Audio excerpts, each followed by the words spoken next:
Hey, everybody. Welcome to a special edition of Core.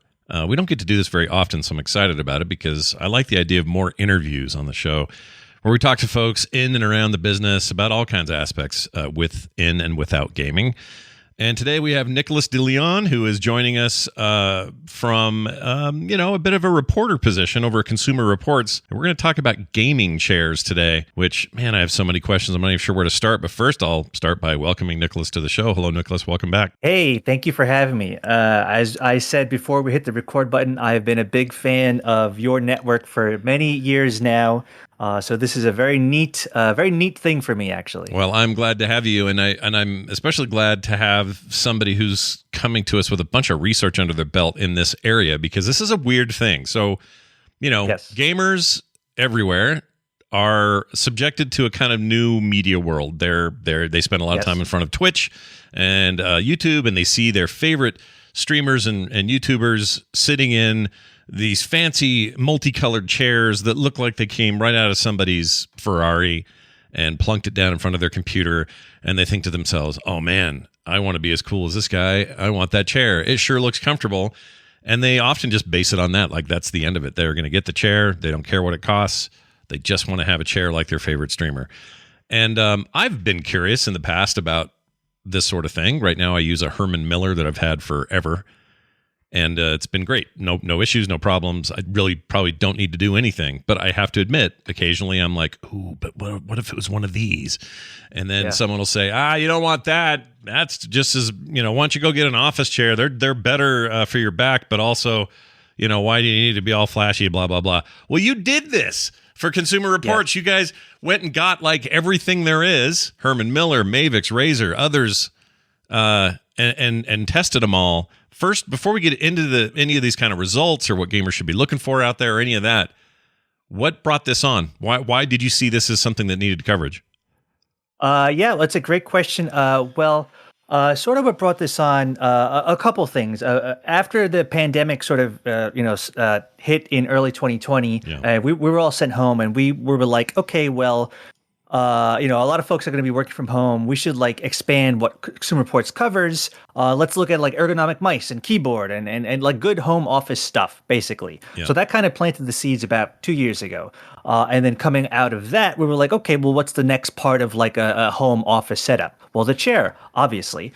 So in June, we published a story on sort of the best ergonomic office chairs, and that did pretty well. And what's the next step from there? It's like, well, if you've covered office chairs, you should cover gaming chairs. I've been a gamer my whole life. I'm 36 years old. I got a Super Nintendo in '93, and I've been playing games basically nonstop ever since, for better or worse. So I was like, well, I know this is like a real conversation that's happening in the community. And to your point a second ago, where you can't watch Twitch, you can't watch YouTube, you can't scroll through Instagram without seeing ads for chairs or streamers in chairs, and that's fine. And to me, it always resembled kind of like sports, where it's like, oh, if I'm watching baseball and I see Aaron Judge and he's wearing these cleats, well, I want to wear those cleats too. I mean, that looks, if I watch Twitch and my favorite streamer has this chair, I want that chair too. I think actually the first guy I saw with a chair of note was in fact PewDiePie, who I kind of was taking a peek at 2017 or so. Sure. And he had one of the chairs, and I had never seen these chairs before. Like, I don't remember gaming chairs being a thing in like the PS2 or PS3 generation. No, earlier not than that I remember. No, I feel like it's very much a more modern sort of post-streaming world, kind of and Twitch world thing. I wonder if it is, it kind of goes hand in hand with the rise of streaming and Twitch and YouTube, and you see these personalities and they're on the chair and hey, they look cool. I think we tried in the article to just be cognizant of the fact that hey, these chairs kind of look cool. And there's nothing wrong with that. I definitely have things that I have just because they look neat, and there's a certain, kind of pleasure you can derive from just having a cool looking thing, and that's fine. Yeah. But the question is more like, okay, does it just look cool? Is it a good chair? Is it a bad chair? Are there better chairs out there for the money? And so on and so forth. So we were kind of like, okay, We know this conversation is happening online. We know there's some questions like, are these chairs good? Are they bad? Are they dumb? Are they just like an aesthetic thing? So there's all this kind of uncertainty. And we're like, all right, well, we're gonna do what we do best. We went out and we bought 8 of the most popular models. We researched, we did search, Reddit and YouTube and Twitch. What are the chairs people are talking about? Right. We wanted to get a kind of like a fair representation of different price points. We wanted, okay, what's an expensive chair? What's a lower price chair? What's kind of in between, to kind of like get a good kind of like feel for the market. It looks like right here you got a range of $110 to $1,800. That's quite the range. It is a big range, and it was very interesting because it's like, okay, the $1,800 chair, spoiler alert, it's a very good chair, but that is because it's made by Herman Miller, which is, they're an office chair specialist. This is what they do. Sure. They're not a mouse and keyboard company that, oh, wow, kids are talking about chairs, let's make a chair. Yeah, they make them to last forever, too. They're like, hey, this has a 10-year warranty, and you're never going to need another chair, and it'll never break. And they're kind of right. It never does. I've had a Herman Miller forever, and I invested about $1,000 in it in 2012 because I thought, well, I need something.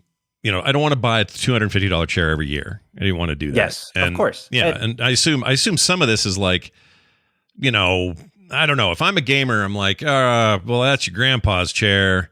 I need the cool chair, and that's closer to $500, and my favorite streamer has it. And so there's a little bit of that going on. It's like shoe culture or anything else. So you mentioned it earlier, the way it works with, cleats, or you could say cars or anything else. There's kind of a brand thing happening here, and I'm guessing your results didn't necessarily reflect the best brands were the most expensive or the best chairs were the most expensive. No, not it. It didn't scale like 1-to-1. Like this chair is more expensive than that chair, which is more expensive than that chair, and it's better. It's not quite like that. Again, spoiler alert: the Herman Miller chair was $1,800, and that happened to be the best chair. Sure. But that's almost happenstance, like, of course. Yeah. But no, it doesn't scale linearly like that. Where it's like, well, if you spend more money, your chair will be better. That is not the case. And that's another reason why we wanted to do this article, where it's like, in a lot of things you kind of just assume, okay, well, the more expensive thing is better than the less expensive thing. Mm-hmm. Maybe that's true some of the time, but that doesn't necessarily have to be true. And that's sort of what we found in our report here. So the Herman Miller is called the Herman Miller X Logitech or Cross Logitech. Embody gaming chair. It's maybe the longest name, so I guess the money pays for the longer name as well. Perhaps, yeah. That is, I didn't realize that they had joined forces with Logitech. I guess that makes sense because they sort of need the entrance to the gamer world, and Logitech provides that, I suppose, the branding anyway. Whereas Herman Miller sort of thought of as, well, that's your executive chair that your boss has, and that's nothing to do with gaming. Yeah, and branding, I feel like branding has become way more important in a lot of aspects of life now, just with the internet and everyone online, so much. Like, brands are way more important now than I feel like when I was, I don't know, 10 years old. I'm way more aware of like this brand and that brand. I don't know if that's just a consequence of like social media and so forth. Sure. But yeah, just to this Herman Miller, I say Cross, I'm not actually sure. But the Logitech there's nothing Logitech necessarily, but the Logitech logo's on it. But this is a Herman Miller chair. It doesn't, and that's one of the other things about all these chairs. We wanted to say, okay, what are the popular chairs out there? What is good and what is bad about them?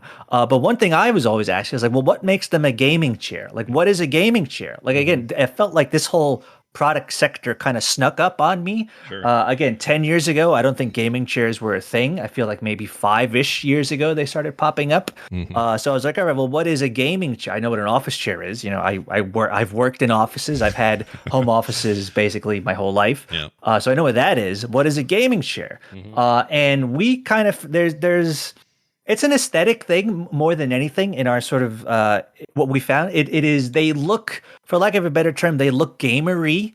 You buy like a gaming laptop, it has RGB, this and that. So, okay, that's a gaming laptop. You could also just buy like a powerful laptop that has a good graphics card, and that doesn't look like a gaming laptop. So it is very much an aesthetic thing. It's got kind of bright colors or kind of like a edge, the design looks gamery. Another thing that we found about these gaming chairs, a common trait is that they use what's called a bucket seat design, which is where you can sort of imagine like the backrest of the chair, kind of going all the way up. But on the sides, it has kind of like wings that kind of like protrude out. And we think that came from the world of like simulators or like race car. Like if you're training to be in the Air Force or you're training to be on like the space shuttle, and you're sitting in these chairs, you don't want like the G forces to like knock you out of your seat. So which Right. makes sense. Yeah. But like if I'm playing, I don't know, Stray or whatever, like I don't think there's a lot of G forces involved. No. It's just maybe. cute cats and dystopic futures. That's all you're getting there. So it's like, I play more or less everything, but if I'm playing Civilization, if I'm playing, I play a lot of older shooters, if I play Quake 2 or whatever, it's like, I don't know that I'm like spilling out of the seat too often. Sure. So we kind of find that this bucket seat design, again, it's an aesthetic thing. It kind of looks like you're piloting a mech or whatever, or if you're watching a stream and your streamer's in this big commanding chair and it looks impressive. It's a visual thing. It's not really a functional thing. So what makes a gaming chair?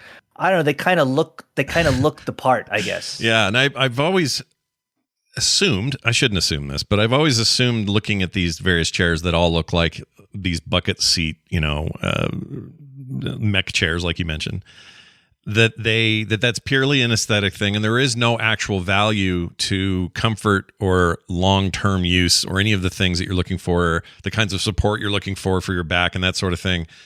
I think gamers think it is, though. I think they come into those things looking at them going, oh, well, the reason it's all padded out and weird and has the high neck thing and all this stuff is because clearly it's built to take care of me while I'm doing a 300 hour run of Civilization into the wee hours of the night. And that isn't true, is it? No, that it is, and I was in the same, the same position, a year ago before we did any of this chair research. I assumed the same thing. It's, hey, look, in 2020, I personally bought a Secret Lab, whatever the model was in 2020, and would I buy that today? I'm not so sure. I might buy an office chair, which maybe we can get into a little bit later. But to me, it looked it looked the part. It was like, it looks big, it looks imposing, it looks like that supports your back. That's perfect. That's exact. It's a gaming chair. This is a company that is adjacent to games. So it's like, okay, this is great. But yeah, it actually doesn't. It's not the best design. We find that the open chair design, which doesn't have the wings, and kind of it doesn't restrict you in the same way. Again, if you're going to be sitting, in this chair, it's funny you bring up Civilization. I've definitely played Civilization sessions 12 hours in a row, easy, many, many times. And if you're going to be sitting in a chair for that long, you want it to be a good chair that does support your body and that does, that is comfortable, especially as you get older. Like I said, I'm 36. Maybe if you're 20 years old or younger, it doesn't necessarily matter. When you're 17, you're basically invincible. So perhaps it doesn't matter. But especially as you get older, you want your office furniture to be functional and not only you don't only want it to look cool. It can look cool too, and that's fine, and I have no problem with that. Sure. But you want it to be a functional product. I also think it's important for gamers to know when they see these things from their favorite streamer or their YouTube hero or whatever, what you're looking at oftentimes is somebody who got a chair via promotion. Yeah. And that $600 to $1,000 chair is one that they are now either promoting or have promoted in the past, or they got in trade for mentioning it. There's nothing wrong with that, but I think a lot of people may not know that going in. They may think that this person is like very careful about what chair they chose, and they went through a huge process. And maybe that's true of some of them, but my guess is most of the time, if they're like, yeah, this R Racer 4000 K20 is my favorite chair. It might have also been their favorite email they got that said, hey, we'll give you a chair if you mention it, and plus money on top of that. Like, that's how this stuff works, and that's okay. There's nothing wrong with these things. We do it, I do it on my network all the time, depending on different ads and things like that.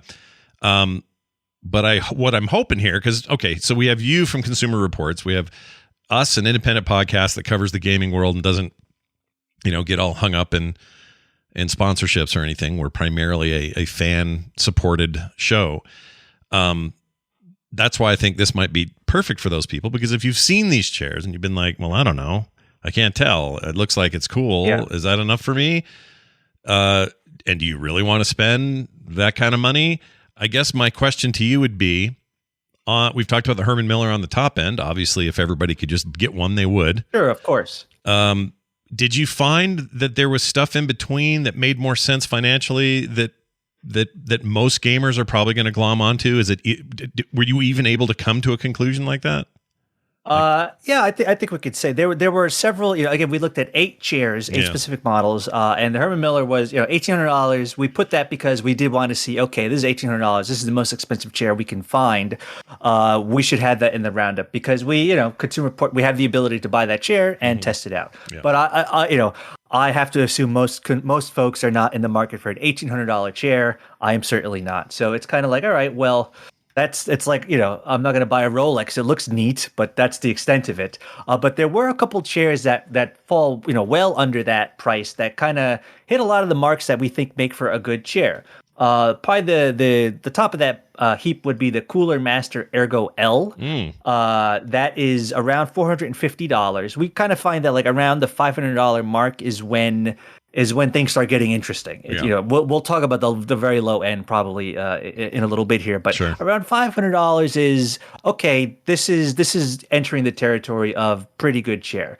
Now to kind of recap, we looked at kind of 4 main buckets when evaluating these chairs. We looked at ergonomic design, we looked at comfort, we looked at ease of use, and we looked at ease of assembly. I kind of want to break those down very briefly, what all that means. Yes, please. Ease of assembly, I mean, it's pretty straightforward. You get the chair. How easy is it to build? Are there tools included? Are there clear instructions? Do they make you go to their website to watch a video, which, I don't know, maybe you're building in a home office that has bad Wi-Fi, and now you can't even see the video to build the chair. So it's like, that's what ease of assembly is. Ease of use is, okay, I'm sitting in the chair. Can I adjust the armrest? Can I adjust the lumbar? Is everything labeled clearly? Is this kind of like tricky to figure out? That's kind of ease of assembly. Comfort and ergonomic design they're linked, but I want to spend a second longer here. And this is, ergonomic. The word ergonomic now in like marketing, to me, it kind of feels like it doesn't even really mean anything. Ergonomic, it's like, oh, ergonomic this, ergonomic that. Yeah. It's kind of like all natural foods. It's like, well, that doesn't really, what does that tell me anymore? Not much. Within the context of chairs, ergonomic means you should kind of like automatically go to like adjustable. Is this chair adjustable? Yeah. Can I adjust the armrest? Can I adjust the seat pan? Can I adjust the height? Can I adjust the lumbar? One of the things we stress in the article is that we're all people, we're all more or less shaped the same, but within that there's variations. Like your left arm might be slightly longer than your right arm, and your leg might be slightly longer. So, and everyone has those kind of like variations within themselves. So sure. You want the chair to be able to make those adjustments, and to make those adjustments easily, and to make them to kind of put you in the best position to sit. And we do have a fun infographic in the article that kind of like shows what is the optimal way to sit at a desk, sitting in a gaming chair. And it was funny. In speaking to our folks internally, I was sitting all wrong. And I still kind of sit wrong. Frankly, it's like your arms are supposed to be at a 90-degree angle, kind of hovering above the keyboard. Definitely, my elbows dip below that plane, and I'm like, I can't. I'm used to. I'm like this is how I'm used to it. I now know this is bad for me. Yeah. But what can you do? I'm in your boat. I do the same thing. I lean forward too much. I'm on my elbows too much, and I don't know why I do that. It's especially for gaming, depending what you're playing. Say you're playing Counter-Strike, or let's play your Call of Duty, but you kind of zoom into the screen. That's not a super great posture to if you're going to do it every now and then, sure. But like if you for long stretches of time, you really kind of want to be recline back ever so slightly. You want the 90-degree angle with your elbows in the keyboard, and you kind of want your feet definitely flat on the floor.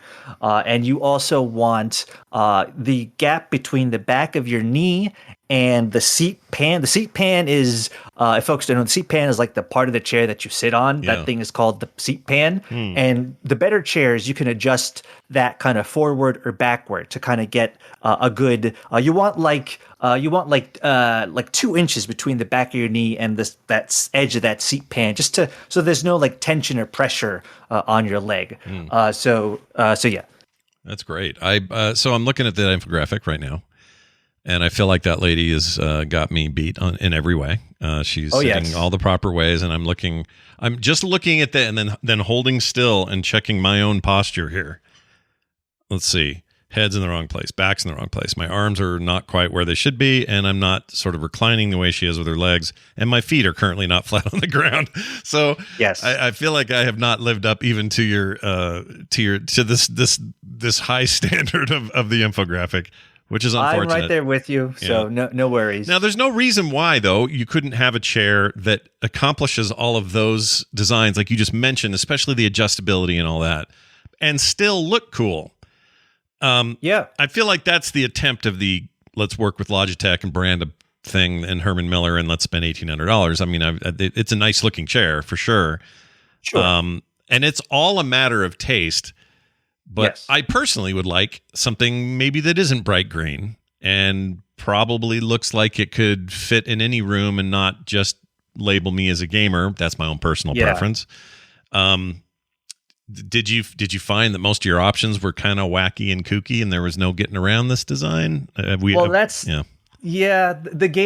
gaming chair market, they all look very gamery, which, I don't mind. Hey, if people like what they like, if they like that kind of cool aesthetic, that's fine by me. I have no problem with that. Yeah. But if you are someone who's like, well, I don't necessarily need the bright blue chair.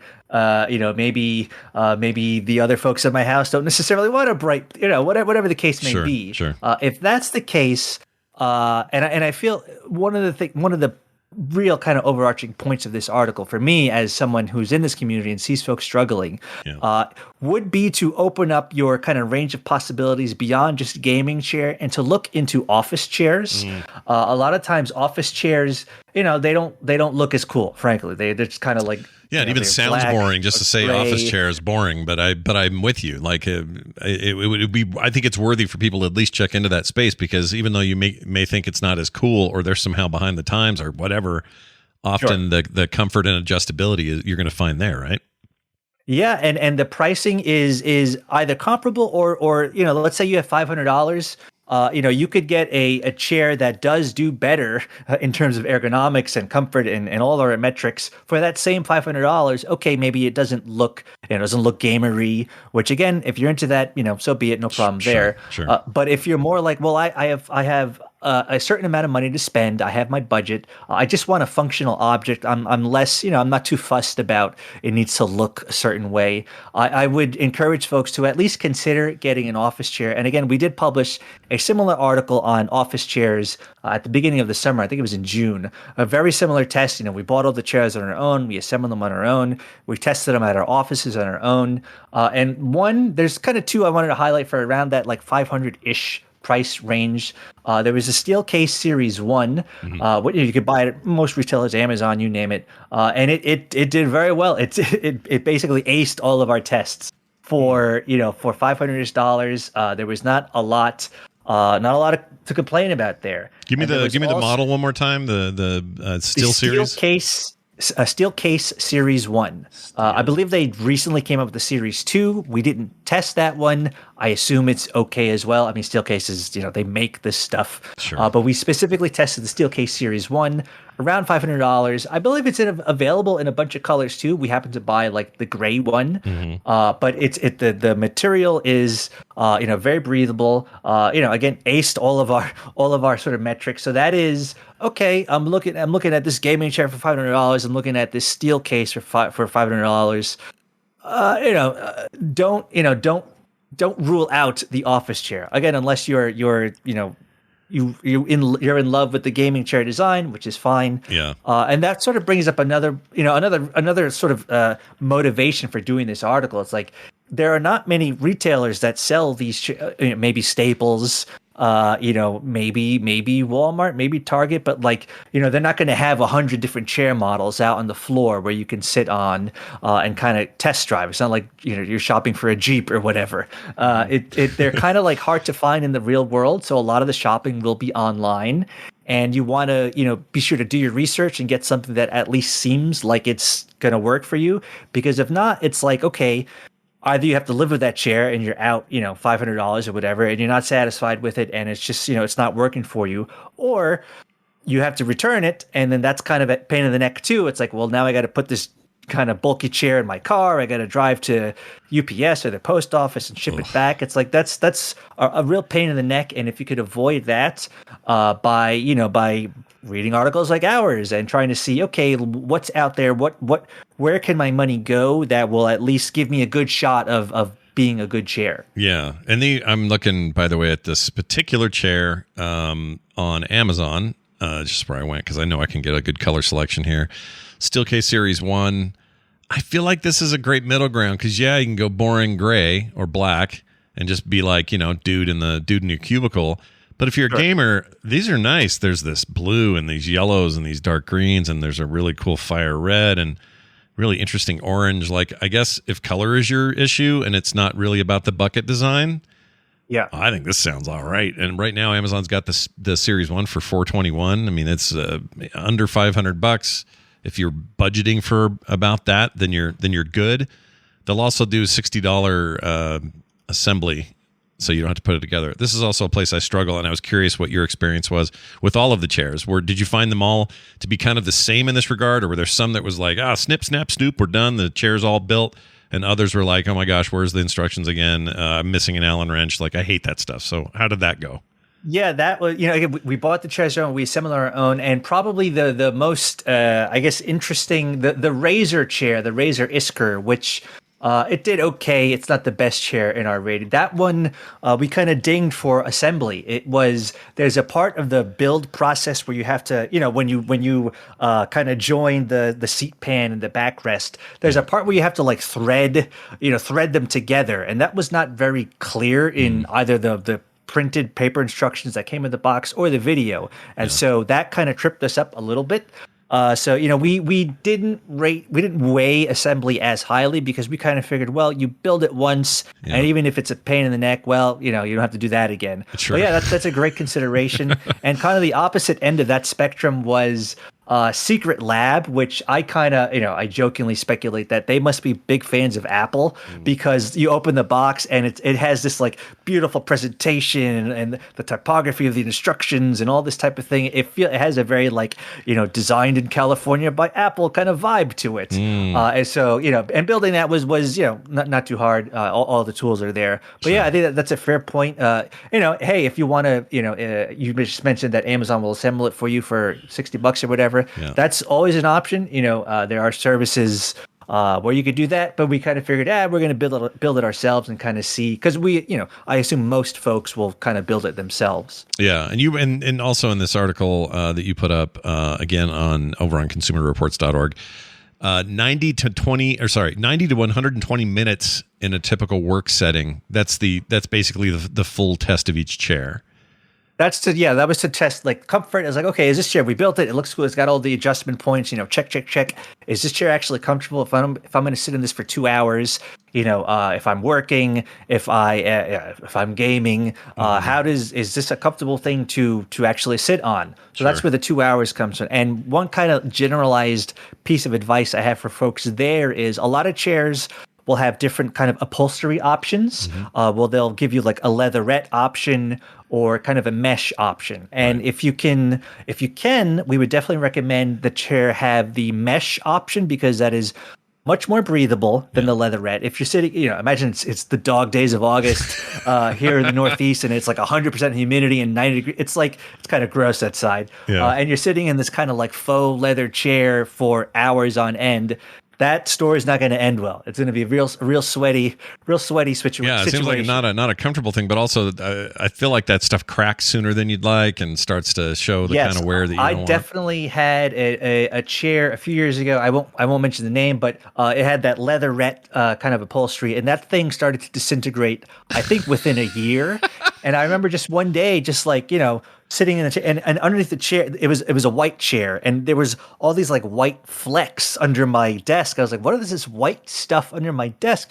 And I look at my chair, I was like, oh, that's the chair. It's like, it's falling apart. I had never seen that in person before. So yeah, the leatherette, can fall apart on you. That's one of those things where you'll have to live with the chair for a while to actually see that happen. It's not going to fall apart within a week if you buy. Yeah, but could be years beyond even, that, sure. Beyond that, definitely the mesh is just a more breathable material, a more comfortable material to sit in, and you likely won't have that disintegration problem that I had with my previous chair. So on your lowest end, the $180 chair.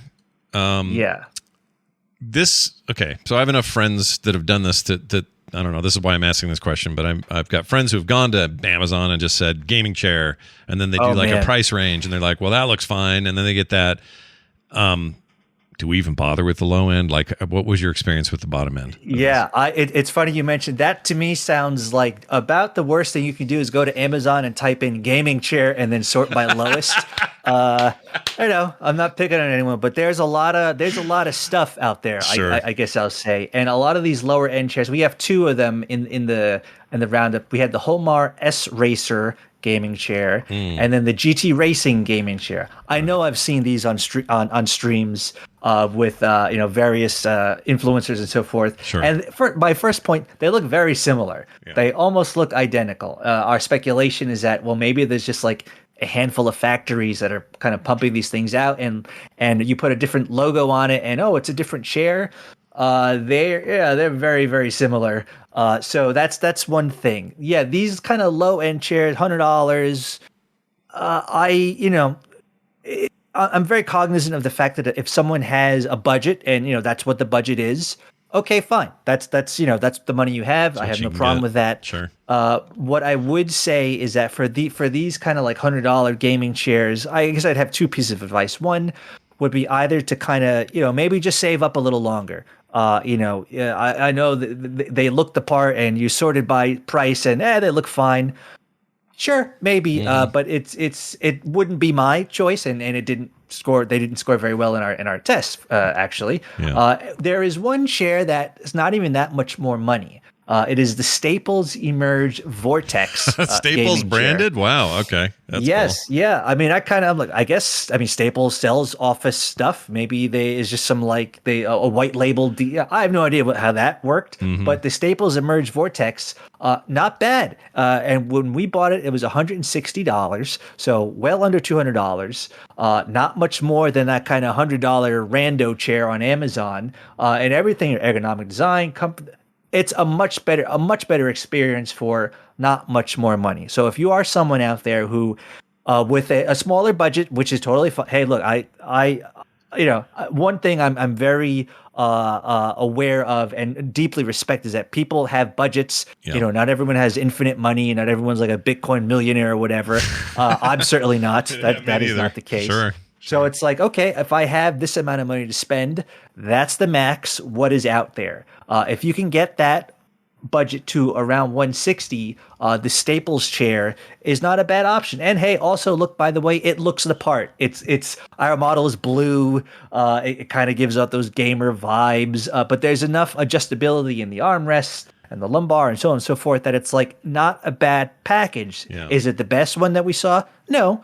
But especially for that amount of money, definitely worse options out there for sure. Well, let me pull another one out of here because I've heard a lot of people recommend this one, and you can tell me how this one fared. It's the Razer. I think it's Enki, Enki. I think you guys did this one. Let me see. Let me make sure it's on the list. Oh, we did the Razer Isker. Or Isker. That's the one. I'm sorry. Isker is the one I'm looking for. How did that fare? That's the one I always get told to get. Everyone's like, you got to get that one. That's the best gaming chair on the planet. It's not price bad. How'd it do? It was in the middle of the road, I guess I could say. It didn't score the best. I would say middle of the road of the ones that we looked at. There were a couple problems here. One, this is one of the chairs that was kind of weird to build. You had, when joining the backrest and the pan, there was some like weird like threading step that was not very clear. And the other, this is one of those like bucket seat designs where the wings do kind of get in the way and kind of limit your movement. So it is, again, if you're a huge fan of the Razer brand, Lord knows I've bought plenty of Razer stuff over the years, so I don't hate the brand or whatever.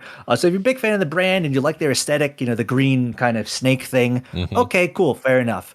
But for that $500-ish range, If you're not necessarily, married to the Razer brand, there are better options out there. It's middle of the road, I guess I'll say. Yeah, that chair has a standard and an extra large option. I'm not sure what they're trying to say to us, but that is one unique thing about the Razers. They have an extra large version for some of our wider back ends, which is a good point too, because several of these chairs are available in different size options, and they do kind of say on the site, it's like, okay, if you are taller than 6 feet, you should get this one, or if you weigh more than X, you should get this one. And we follow those directions, and when we bought the chairs, but yeah, that is, and hey, that's to their credit. Again, we're all kind of vaguely shaped the same, but there is some variation within humans. So to their credit, at least they made multiple models to kind of fit to fit more people a little better. Okay, now just to kind of sum things up and to give people a working sort of, I don't know, action item here at the end of our conversation. Your top 3, what were those? I'm going to write them down so I put them in our show notes. But if you had to pick 3 that you were like, man, these are the 3 that aren't Herman Miller.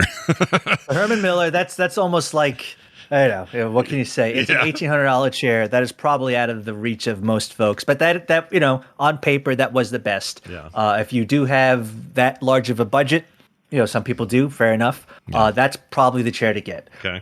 For the rest of us, there's the Cooler Master Ergo L. That's more like $450. Again, that did very well in our tests, particularly in terms of ergonomic design, tons of adjustability, comfort, very easy to use, the whole 9 yards. So that's probably, for the rest of us, that's probably the one to get. Okay. And then again, depending on your budget, if it's a healthier budget, you could consider the Mavix M9.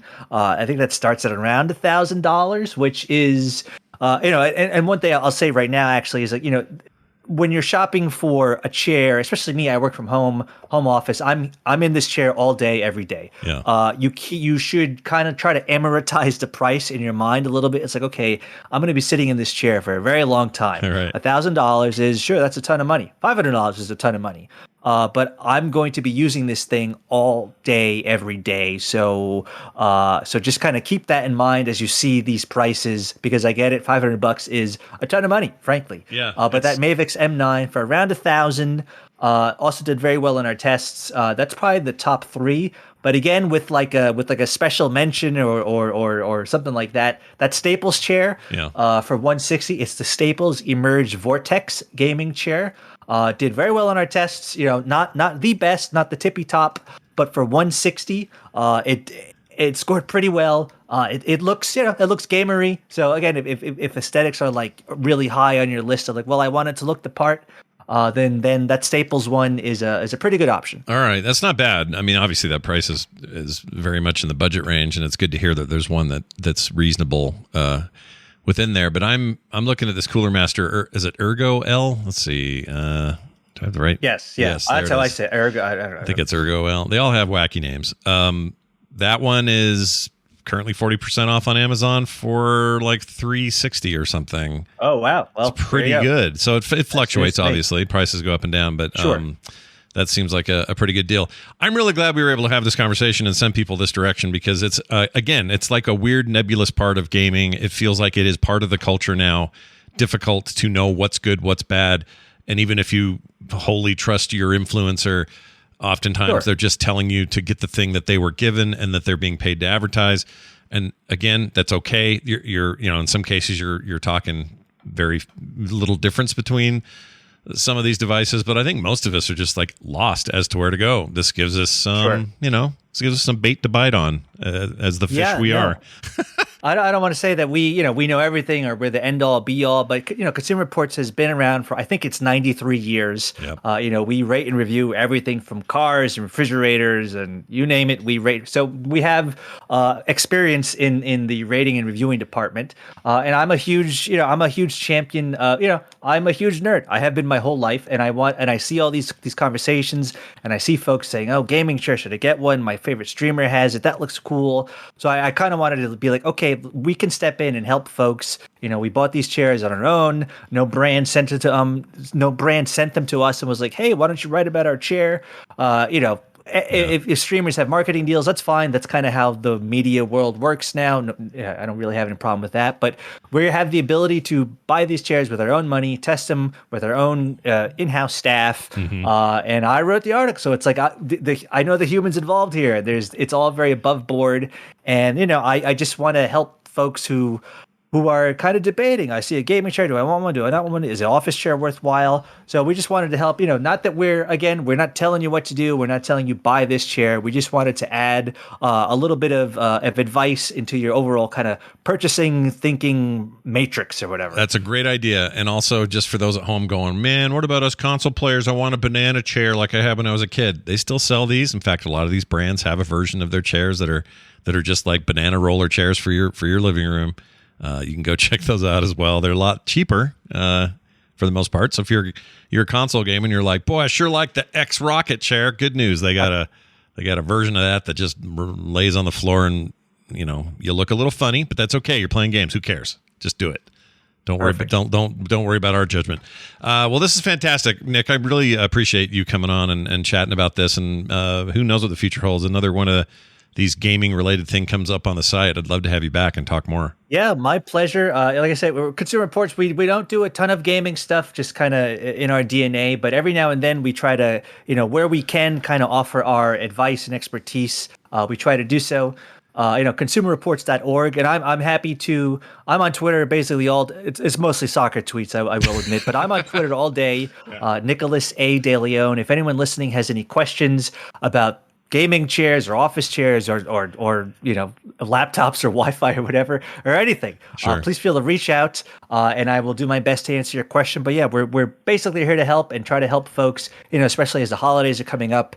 I have a feeling these gaming chairs are going to be on a lot of wish lists, so to speak. Oh yeah. And hopefully we can help folks out there make a smarter buying decision. Yep. And people at home, I will be putting a link directly to the article over at consumerreports.org in the show notes. So whether you're on Patreon or the main feed, that'll be available to all of you to go check it out and link over there directly if you'd like. And of course, we'd always love your feedback. talktothecore@gmail.com if you have any comments, questions, or anything I can pass on to Nicholas here. Nicholas, having you on was great, man. Thanks so much again for being here. Thank you very much. My pleasure. And let's do it again.